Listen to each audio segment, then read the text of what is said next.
আমি জানি আপনি এমন দেখাতে চান যে আপনি কিছুই করেননি, কিন্তু আমি জানি এমনটা সত্যি নয়।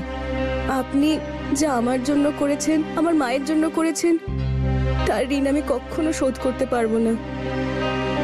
আমি আপনার চোখে আমার মায়ের জন্য সত্যিকারের চিন্তা দেখেছি। হ্যাঁ, চলো, রাত অনেক হয়ে গেছে, এবার ঘুমিয়ে পড়ো।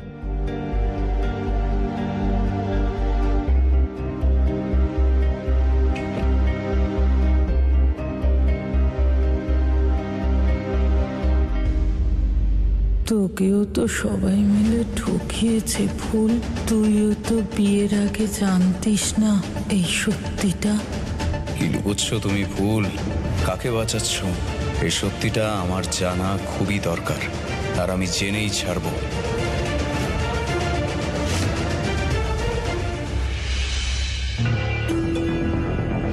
উনি যদি বাড়িতেই থাকেন তো ভালো করে যত্ন নিতে পারবো আমরা। কি হয়েছে দিদিমণি?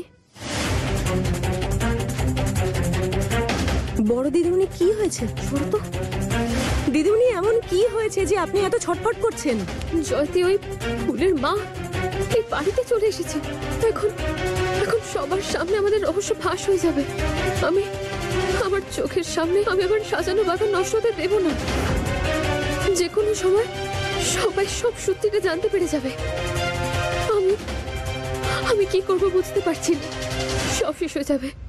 দিদিমণি, আপনি যদি সত্যি এভাবে ছটফট করেন তাহলে কিন্তু সত্যি সব শেষ হয়ে যাবে। এবার শুনুন, ফুল আর ওর মা দুজনেই কিন্তু মাথা মোটা। সবার ভালো করার বদ অভ্যেস আছে ওদের দুজনের। আপনার কথা বলবে না ওরা। ভগবানও যেন সেটাই করেন জয়তী। কারণ যদি শোভন জানতে পেরে যায় যে আমি ফুলের কাছ থেকে সমস্ত সত্যিটা লুকিয়েছিলাম, তো ও যে আমার উপর কি পরিমাণ রেগে যাবে সেটা তুমি জানো না জয়তী। ও যদি আমার না না না না না জয়তী,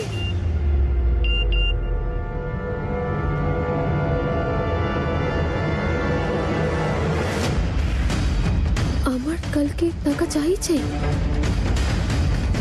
আমি পুজোয় আসবো, তখন প্রসাদের রূপে আমাকে টাকাটা দিই।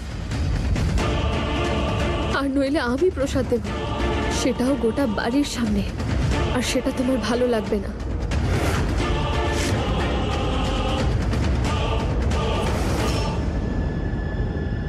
না না, এই মামিটাকে টাকাটা দিয়ে মুখটা বন্ধ করা খুব দরকার। ঠিক আছে, কাল তুমি তোমার টাকা পেয়ে যাবে। শুধু বলো কখন আর কোথায়।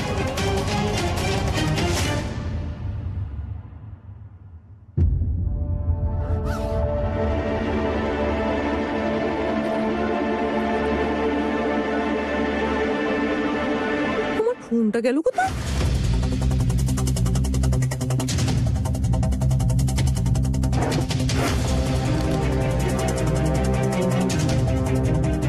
আরে কি হলো রানীর মা? আমার ফোনটা দেখেছো তুমি? আরে পেয়ে যাবে, এখানেই কোথাও আছে, কোথায় আর যাবে? আরে ফোনের কি ডানা আছে নাকি যে ঘর থেকে একেবারে উড়ে যাবে? হ্যাঁ, একটা কাজ করো, তোমার পার্সটা চেক করো। দেখো, ক্রিম, লিপস্টিক, পাউডার, কাজল, রুমাল সব পাচ্ছি, শুধু আমার মোবাইলটাই পাচ্ছি না। কে জানে কোথায় গেল। আরে এখানেই কোথাও আছে। আমার ব্যাগে জানলা কোত্থেকে এলো? এটা কি করে হলো? মনে হয় এটা দিয়েই পড়ে গেছে হয়তো।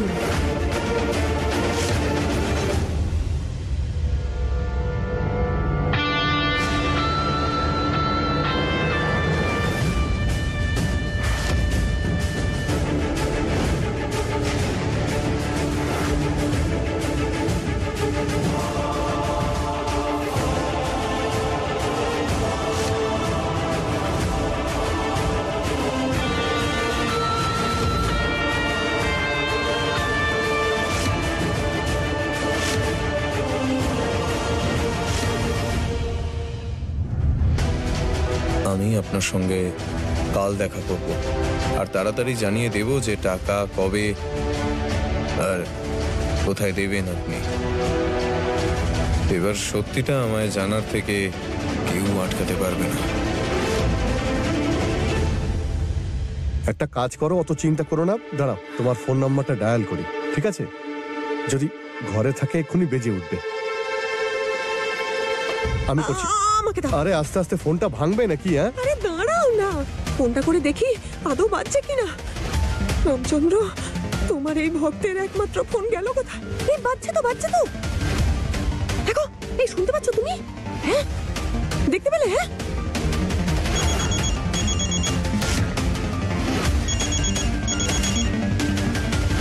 ফোনটা তো বেজেই যাচ্ছে, কেউ তুলছে না ফোনটা। কেউ কেটেও দিচ্ছে না। আমি জানি এই ফোনটা ফুলের মামি করছেন, কিন্তু সত্যিটা জানার পরেই এই ফোনটা উনি ফেরত পাবেন। হঠাৎ ফুলের মামি কি করে জানতে পারলো যে কাল বাড়িতে পুজো আছে? হয়েছে হয়তো কথা ফুলের সাথে বা ওর মেয়ের সাথে, কিন্তু দিদিমণি আপনাকে এটা ভাবতে হবে এখন এই দ্বিগুণ টাকা আপনি জোগাড় করবেন কোথা থেকে। বুঝে গেছেন আপনি আমি কি বলেছি আপনাকে? আর আমি কথা দিচ্ছি, কাল সকাল অবধি আমি আপনার পকেট এত ভারী করে দেব যে আপনি টেনেও তুলতে পারবেন না পুরোহিত মশাই। ব্যাস, কাল আপনি ফুলকে দিয়ে সেটাই করাবেন যেটা আমি বলেছি আপনাকে করতে।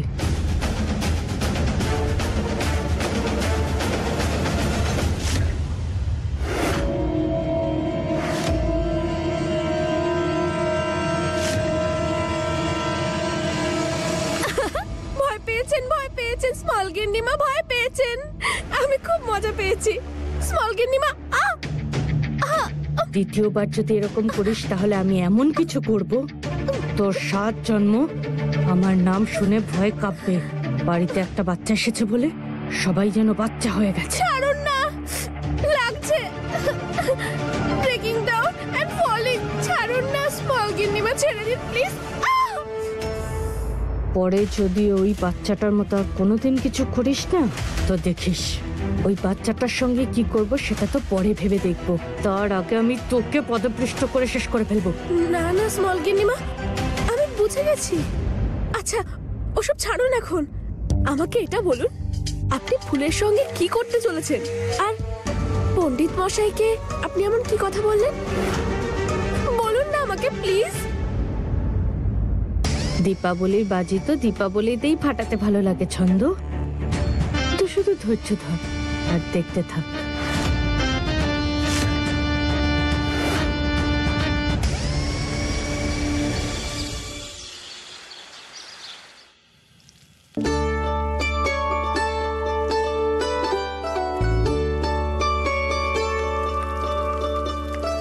এমন প্রসাদ বানাবো খেয়ে মনে হবে মায়ের হাতেরই রান্না।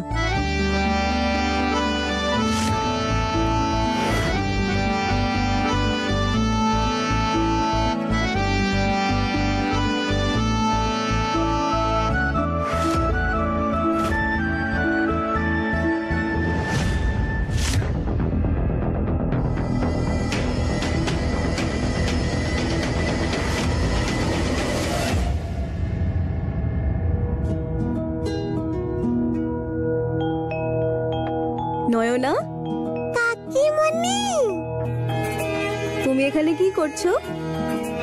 ওয়াও, এত সুন্দর গন্ধ! এটা তো আমি মামা বাড়িতেও কখনো পাইনি।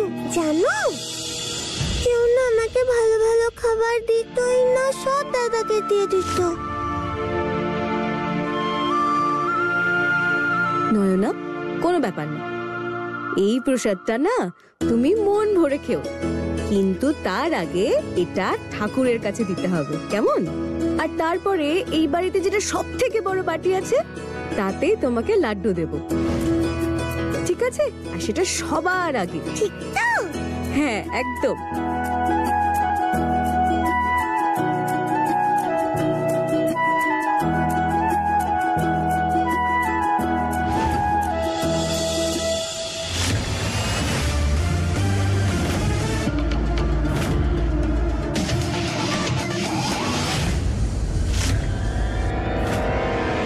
সব থেকে জরুরি কথা, ওই যে ছোট বউ আছে না, ওটাকে হাতের মুঠোয় কর, তবেই তো এই ছোট বউ ওনার নিজের ছোট ছেলের সাথে তোর বিয়েটা দেবে।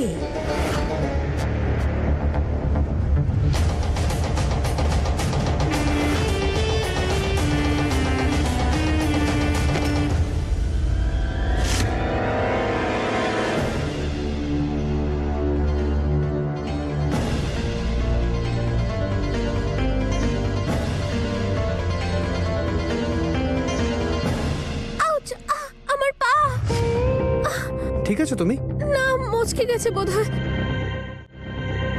সাবধানে। আমার মনে হচ্ছে হাঁটতে পারবো না আমি, খুব ব্যথা করছে। কোনো ব্যাপার না, এসো।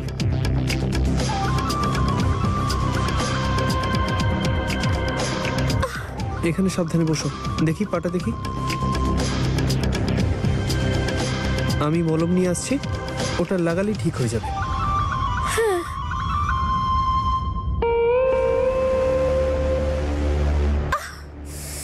খুব ব্যথা করছে আমার।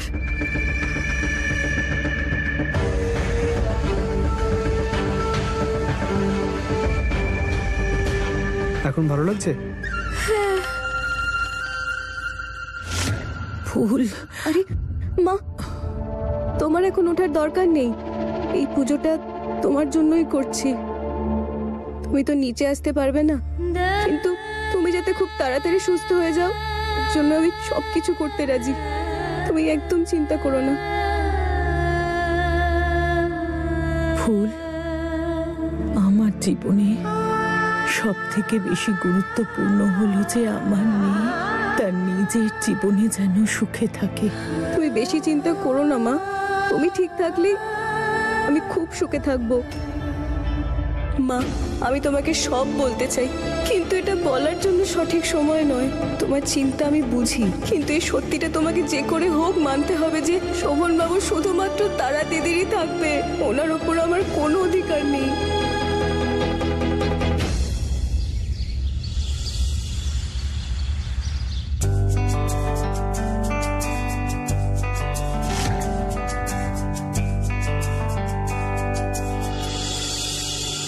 রানী, এখানে কি করছিস? আমি কি করছি মানে দাঁড়িয়ে আছি আর কি। জানিস তোর মায়ের সর্বনাশ হয়ে গেছে। কি হয়েছে? কেউ না আমার ব্যাগ থেকে মোবাইলটা চুরি করে নিয়েছে জানিস। আরে কেউ তোমার ফোন কেন চুরি করবে? কাল পর্যন্ত তো তোমার কাছেই ছিল, কোথাও পড়ে টড়ে গেছে হয়তো। এই যে শোন রে মেয়ে, কাল পর্যন্ত তোকে না আমার খুব ভালোবাসতে ইচ্ছে করছিল, কিন্তু এখন আমার ইচ্ছে করছে তোর এই যে মোটা মাথাটা আছে ওটাকে খুলে বাইরে ফেলে দিই। যদি আমার ভালোবাসা কমতে পারে তাহলে আমার মোবাইল হারাতে পারে না। ভয় পেও না মা, এমনিতে তো ফোনটা রয়েছিরই। আরে কিন্তু আমি ওটার মধ্যে ওই ট্র্যাকিং হয় না, ওই অ্যাপ দিয়ে রেখেছি, যেটার জন্য জানতে পারবে যে তোমার ফোনটা কোথায় আছে। দাঁড়াও আমি দেখছি। আরে আমার রামচন্দ্র, তুই আমার পিছনে টিকটিকি করছিস? আরে না মা, তুমি এখানে সেখানে ঘুরে বেড়াও, যদি পড়ে টড়ে যায় তখন তো জানতে পারবো যে কোথায় পড়ে গেছে, সেই জন্যই। আচ্ছা দেখ, তোর ভুলভাল বকা শেষ হলে একটু খোঁজ না আমার ফোনটা। 2 মিনিট দাঁড়াও। আরে বা মা, কি হলো? ফোনটা পেয়ে গেছি। হ্যাঁ, এই বাড়িতেই আছে। কোথায়? দাঁড়াও আমি কল করে দেখছি।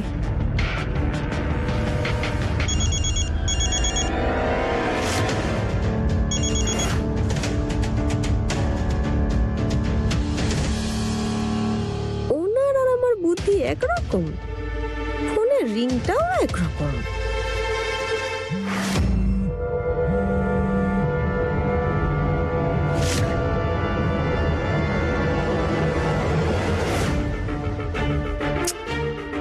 তোমার ফোনটা তো বাজছে মা, কিন্তু কেউ ধরছে না। তুমি চিন্তা করো না, এই বাড়িতেই কোথাও একটা আছে। পুজো শুরু হতে দে, তারপর পুরো বাড়িটা ঘুরে ঘুরে খুঁজে বের করবো। হ্যাঁ চল।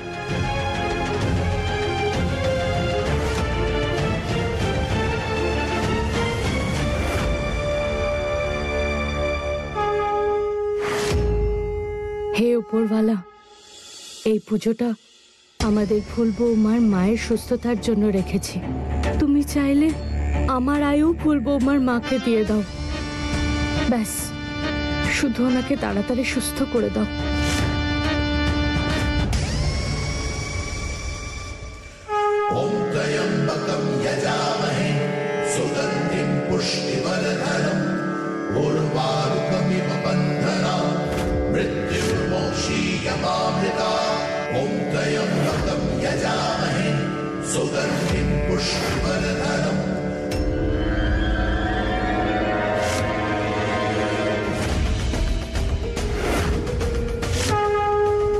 পুজো রাতের মধ্যেই শেষ হয়ে যাবে, তারপর বাড়ির বাইরে এসো, সেখানেই টাকা নেব।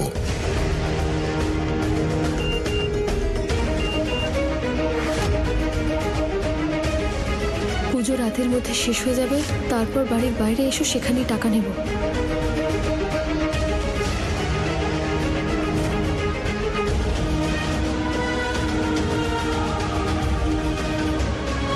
ঠিক আছে।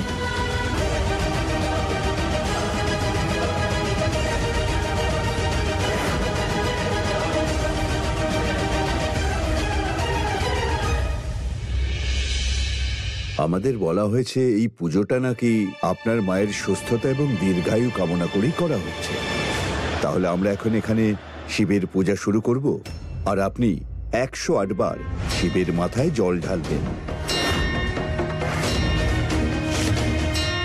মনে রাখবেন, যে কোনো জলে হবে না, কিন্তু এই জল যেন অবশ্যই ধরিত্রী মায়ের গর্ভের জল হয়, আর সেই জলেই এই কাজটা আপনাকে করতে হবে।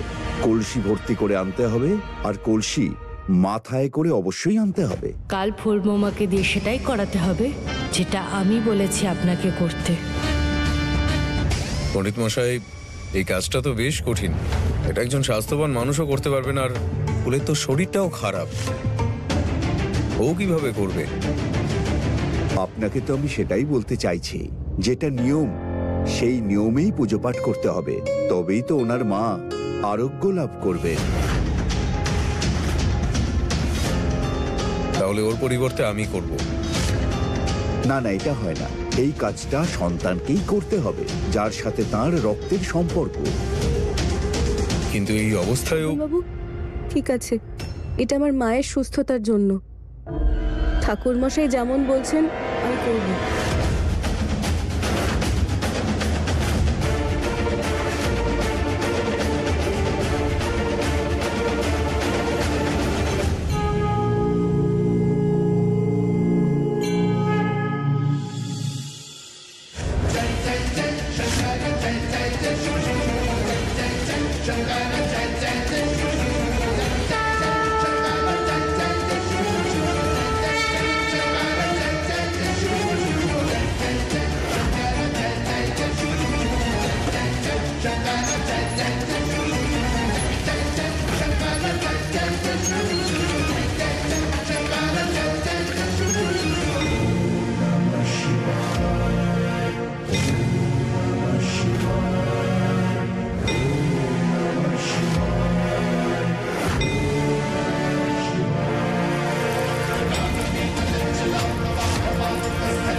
শোনো মা, অর্ধ কলসি জল দিয়ে শুভ কার্য হয় না। আপনি কলসি ভর্তি করে জল আনুন আর ঈশ্বরকে অভিষিক্ত করুন।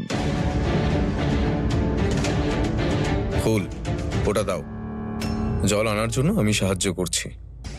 না না, আমি এটা করব। এটা আমার মায়ের জন্য, কোনো খামতি রাখা যাবে না। বলছি বৌদি, আমি করে দেবো? না দীপিকা দিদি, ঠাকুরমশাই বলেছেন এটা আমাকেই করতে হবে। তোমাকে অনেক ধন্যবাদ।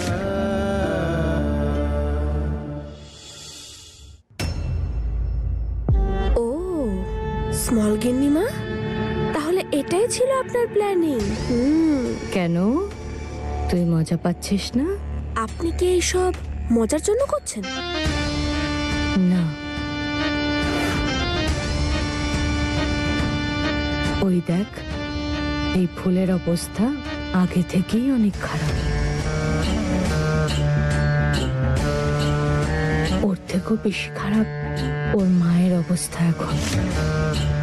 এই দ্বিগুণ দুর্বলতার সুযোগ যদি আমি না নিই, তাহলে আমার নামে লোকে থুতু ফেলবে। কিন্তু আপনার তাতে কি লাভ হবে?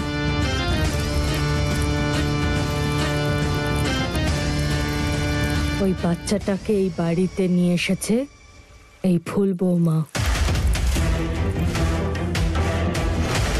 যবে থেকেই বাচ্চাটা এসেছে, তবে থেকে আমি শুধু এই সুযোগটারই অপেক্ষায় ছিলাম যে কবে আমার বিরুদ্ধে যাওয়ার জন্য এই ফুলকে আমি শাস্তি দিতে পারি।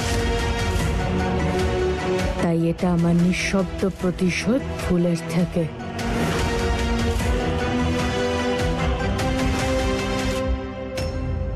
শোভন বাবার সামনে সোজাসুজি তো কিছু বলতে পারবো না, কিন্তু পেছন থেকে ছুরি মারার মজাটাই আলাদা। দেখ, এখনো যতই দুর্বল হোক না কেন, এই কাজটা শেষ করতেই হবে।